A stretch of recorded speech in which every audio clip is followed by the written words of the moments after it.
Hello and welcome to the final video in this series. The first one we talked about why you might want to do a positionality statement, why reflexivity is important, and how to kind of get started in that process. In the second video we talked about how you start actually writing a statement, and hopefully you started to draft one. And then in this video we're going to talk about what you can do as you're going through the editing process. So there are some questions that you can ask yourself that can help you kind of hone that and prepare it for putting into a manuscript. So over the next, 13 minutes or so, we're going to talk about those things. All right, let's get started. Again, I'd like to give a shout out to Sakura Hudson, Kat Clement, and Jacqueline Siegel, who have helped quite a bit with my work on positionality. So thank you to them. And if they are on Twitter, you should definitely give them a follow. Read some of their stuff. It's all excellent. So just as writing a positionality statement isn't a clear step 1, write X, step 2, write Y, step 3, write Z kind of a process, editing a positionality statement is also not a step-by-step process. What I've done is I've drawn from a couple of different resources that I think can help you to have some questions that you can ask yourself while you're looking at your positionality statement and your manuscript more broadly. So my first bit of advice is to try to leave it alone for a while, your positionality statement. So you've written a draft, try to not touch it for at least a day or two. You may have a quick turnaround, you may need to get a manuscript in, so you might not have like a week or something that you can leave it alone, but try to at least leave it alone for a day or two, and then reread it, asking yourself a series of questions. The first is, what personal positions have you identified that have the potential to influence the research process? So, what experiences do you talk about, or perspectives, or frameworks that you work under? What positions do you have, values that you've identified? You might also ask yourself how you've described how you view yourself, or how others might view you. And you also want to see, okay, so I've talked about these things, but have I talked about how these things could influence the research process, right? How my perspectives, how people view me, or how I might view myself, how could those influence the research process? And if you aren't super happy with your answers here, or you feel like I didn't really talk about this, then you might have a starting place for editing. You might also ask yourself if you feel like your positionality statement is complete. And so some questions that might help you to think about that is asking yourself, okay, did I talk about, right, those philosophical, personal, or theoretical beliefs, as we kind of talked about in the last slide, aspects of your identity that could influence the research? So do you feel like the stuff that you've brought up is relevant, and that you've brought up everything relevant that you're comfortable talking about? Because again, remember, we're not going to make anybody disclose anything that they are not comfortable disclosing. You might talk about your insider or outsider status. And that may be nuanced, right? So if we look back at the positionality statement that I shared that my team had written, I'm not a member of a fighting game community specifically, but I am a member of an adjacent community that shares a lot of the same values and experiences, the gaming community. So you might have kind of a nuance there where you're like, I'm kind of in, but I'm not all the way in, right? It's not a dichotomy. It is more of a spectrum. And then also the context of the research process can be really important. So, for instance, you may be working with a community that does not trust researchers, or that does not trust researchers from your institution specifically. Maybe something happened. So there might be some historical background there. There may be important cultural norms that you want to make sure that you address with, whether that's with you or with the community that you're working with, or the interaction between the two. And then, of course, it's also important to remember, right? I'm speaking about this kind of on an individual level, but if you're working on a research team, it's really important for your team to be talking about this, because there may be a mix of, for instance, insider or outsider statuses. There may be a mix of philosophical beliefs. Maybe there are points where your team does not agree on something, and that can be important to tease out if it's relevant to the research process. Some other questions that can be important to ask. I've said this a couple of times, but I'm going to say it again because I do think that it's really important. What strengths did you talk about? What do you bring to the table as a researcher or as a research team? What limitations do you have potentially or maybe actually? Um, and it's important to talk about both of these things.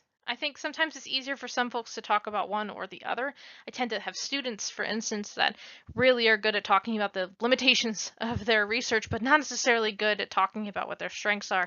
And likewise, I've reviewed some papers where researchers could probably spend a book talking about how great their study was, but it's a little bit harder for them to see their limitations. And this is a little bit harder with a positionality statement than it is maybe with a results section or a discussion section, because sometimes we don't know what we don't know. And that's where it's helpful to talk about your positionality statement either with other people on your team or with a trusted individual that might be able to point out where some of those issues may lie. But again, it's important to talk about both of these things, right? Because we are, as people, complicated and nuanced. So we do both have strengths and limitations. You might also think about what you can do to make the implicit more explicit. So again, going back to the positionality statement that I helped to write, we didn't talk about gender, and I think that would have been useful to talk about looking back, right? Because it didn't really come up, but it would have been good to talk a little bit about why that might have been, given that there are issues around gender in that particular community. So it would have been really helpful to talk about that a little bit more. You also might find that you drone on a little bit about some things, so maybe you can cut some of that out. You don't have to give, right, your entire life story. There may be some things in there that you're like, actually, this is maybe a little bit less relevant to this research study. Again, your positionality statement is situated within the study that you did. You might also ask yourself, do I feel like I've been as transparent as I can be? And if I'm not, why is that? So if you're rereading your statement and you're going, oh, I could talk about this, but I don't know, right? Is it discomfort with the topic? Is it you don't want to disclose that? Is it you're afraid what people are going to think of you? Is it that you really haven't worked out how to talk about it, right? All these things can be really helpful to sit with and think about for a while. And perhaps that might lead to some editing of your statement. And then thinking about the manuscript more broadly, it can be really helpful to think about how your positionality statement fits in with your literature review, or how your literature review fits in with your positionality statement. If you position yourself as an outsider to a group, for example, and then you say, but I was really careful about making sure that I listened to diverse voices. And then you go back to your literature review, and everybody that you're citing is also probably an outsider to that group. Then maybe it might be good to include some other voices in that literature review, to maybe do a specialized search to try to find, some people that might disagree or take a different perspective, or maybe have actual insider experience with that group. And that can be hard if you're in a field, right, that doesn't really do positionality. It's a little bit easier when folks talk about their connection to their study. And then lastly, how do your results fit in with your positionality statement? If you say something like, I try not to overinterpret participants' responses, sorry.